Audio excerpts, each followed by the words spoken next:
Bienvenue dans cette nouvelle vidéo. Alors ici, la fabrication d'une malle en utilisant un matériau un peu particulier qui est l'époxy. Mais je ne voulais pas faire une malle en époxy comme ça en recouvrant d'époxy. Je voulais voir si on pouvait faire un coffrage et couler de l'époxy. Alors c'est un test, j'ai longtemps hésité entre l'époxy, le béton ou alors d'autres matériaux permettant d'être moulés. On aurait pu faire aussi un moulage en résine bois. Enfin, il y avait plein de possibilités. J'aurais pu prendre de la résine, mélanger des graviers. Enfin bref, il y avait plein d'idées différentes. Là, en l'occurrence, je voulais tester un coffrage.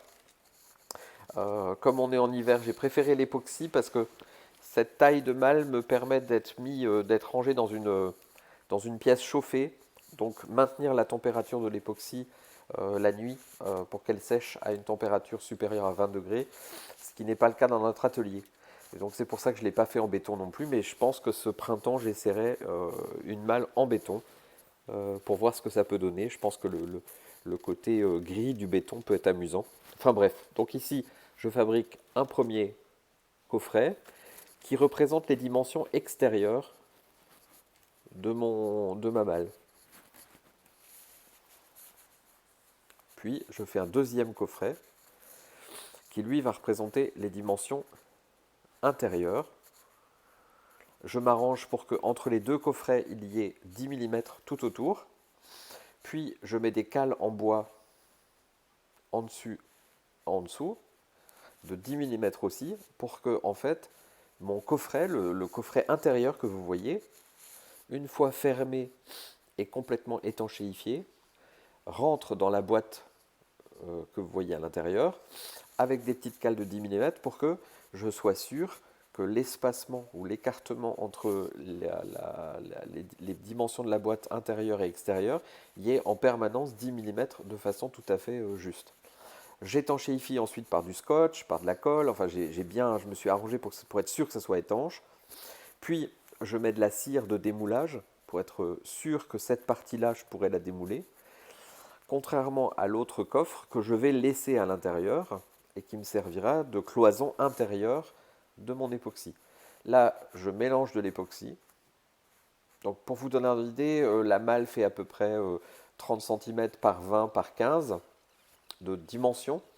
Pour arriver à faire un coffrage complet, il m'a fallu 5,5 kg de résine pour mélanger la totalité de résine. J'ai fait les petits pots que vous voyez là à l'écran. Malheureusement, Marc s'est mis devant la caméra. Je vous prie de m'en excuser. Euh, J'en ai fait 5 comme ça, mélangeant donc du durcisseur et de la résine de base. Puis ensuite, on a mis des colorants. Là, vous voyez, je passe un spray qui est encore un spray démoulant puisque je veux être sûr que ça se démoule aisément. Je connais le problème de l'époxy, donc je sais que c'est compliqué à, à démouler. Et vous verrez d'ailleurs que malgré mes précautions, ça a été quand même particulièrement compliqué. Donc j'aurais dû mettre à l'intérieur de ma malle du scotch brun. Vous voyez ce genre de scotch brun, j'aurais dû en mettre partout. Ça m'aurait facilité le démoulage. Là, j'ai eu quelques soucis, vous verrez. C'est pas si évident que ça et si facile. Donc là, hors caméra, on est en train de touiller en fait tout ce mélange. Puis on met la caisse en bois complète dans une bassine, dans une caisse en plastique. On n'avait pas la bonne taille, on n'avait pas le machin, etc. Parce que je me méfie des fuites. Vous savez que les fuites en époxy, c'est assez facile d'en avoir. Et quand ça fuit, c'est une catastrophe. Vous vous retrouvez avec un produit visqueux, il y en a de partout. Ça se nettoie très très mal. Donc il faut vraiment être sûr qu'il n'y ait pas de fuite. Et donc pour ce faire, j'ai cherché à utiliser tous les récipients possibles et imaginables à la bonne taille, de la bonne profondeur, etc. Enfin, pour être sûr que j'ai pas de soucis éventuels. Vous voyez en premier plan, là, il y a plein de petits colorants. Donc ce sont des colorants que nous utilisons pour mélanger avec l'époxy. Donc là, ben, on prend durcisseur et résine. Hop.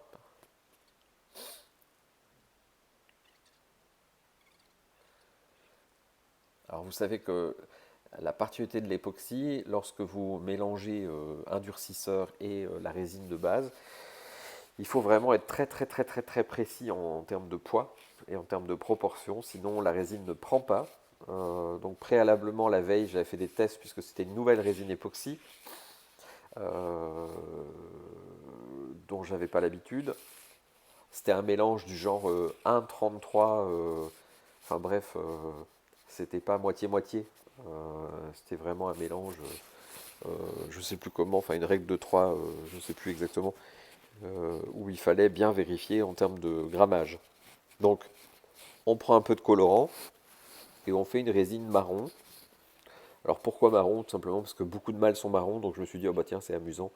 Euh, on va essayer de voir si on peut recréer la couleur d'une toile enduite classique d'une malle. Parce que faire rose, vert, bleu, enfin ça c'est facile. Donc là on voulait voir si on pouvait faire vraiment marron. Donc il met un peu de colorant et on touille, on touille, on touille un bon moment. Donc perceuse, mélangeur à peinture.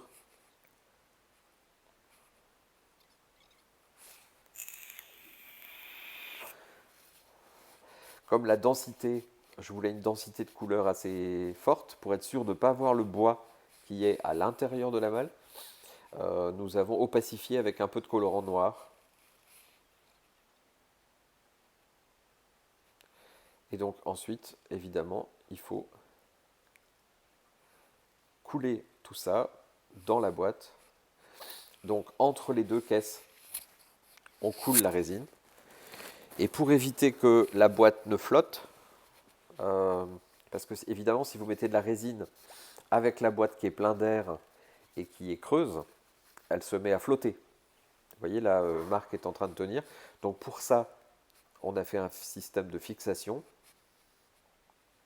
Les petites barres en bois que vous voyez en verticale sont là tout simplement pour maintenir l'écartement. On voulait être sûr qu'il y a 10 mm de partout et que ça soit parfaitement stable. Et donc après on coule, tout simplement, on verse et on débulle. Donc pour débuller, j'ai utilisé chalumeau, j'ai utilisé une ponceuse que j'ai mis dans le bac que vous voyez bleu pour vibrer en fait tout ça, un peu comme si on faisait du béton vibré pour être sûr que ça soit vibré le plus possible et qu'il n'y ait pas de bulles. Malgré ça, j'ai quand même eu des bulles au démoulage. Alors justement, quand on parle démoulage, malgré la cire de démoulage, le bois est resté collé à la résine époxy, donc il a fallu décaper, enlever tout ça. Et c'est pas évident. Donc j'ai passé un certain temps à enlever le bois qui était resté collé. Et il a fallu reponcer l'ensemble de toute cette boîte de façon à enlever les défauts. Donc j'ai dû enlever 1 ou 2 mm, je pense, tout autour, afin de bien surfacer la totalité du support. Donc il a fallu enlever le bois, enlever les cales. Mais en tout cas, dans le principe, ce que je voulais faire a marché.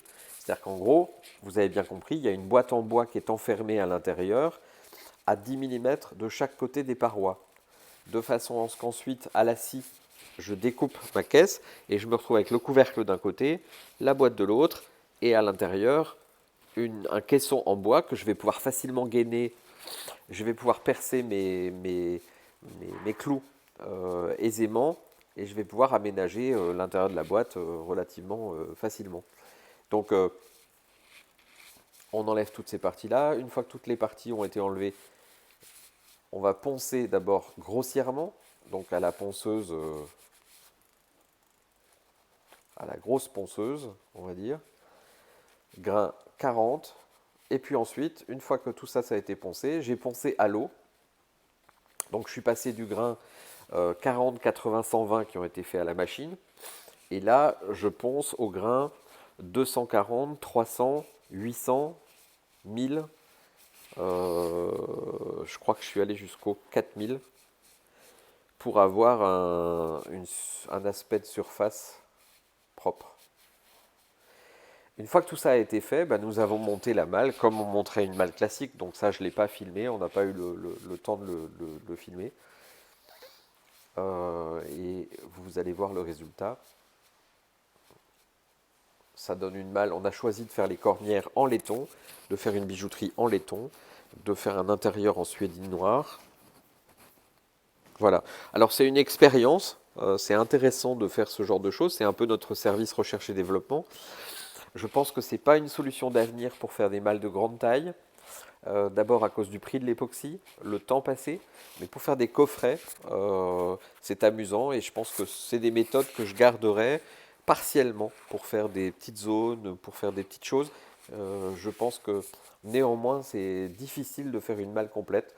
Alors voilà le résultat de la malle finie, une fois que le caisson est complètement fini. Ça vaut une malle au demeurant qui est tout à fait propre, mais qui est un peu lourde, ça fait à peu près 5 kilos. Alors c'est joli, c'est très résistant, ça résiste à l'eau, mais bon, c'est pas facile à faire. Voilà, à bientôt, au revoir.